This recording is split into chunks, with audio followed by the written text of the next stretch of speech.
Nemokama arba dalinai valstybės finansuojama antrinė teisinė pagalba, kai su advokatu rengiami dokumentai, vykdoma gynyba ir atstovavimas bylose ar ginčas sprendžiamas ne teisme, per metus pasinaudoja apie 18 tūkstančių žmonių. Didžioji dalis iš to 18 tūkstančių yra pagalba gauna pilnai valstybės finansuojama.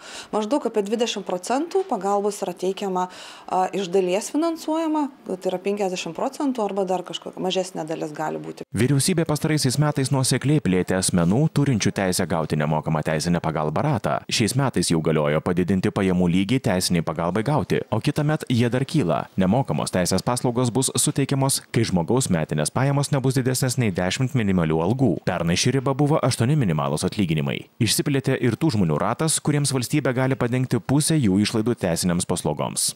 Žmonės pagal savo pajamas nelabai išgali mokėti už teisinės paslaugas, samdytis advokatus. Ir dėl to, ir dėl bendro teisinio raštingumo lygio dažnai neapgina savo teisių.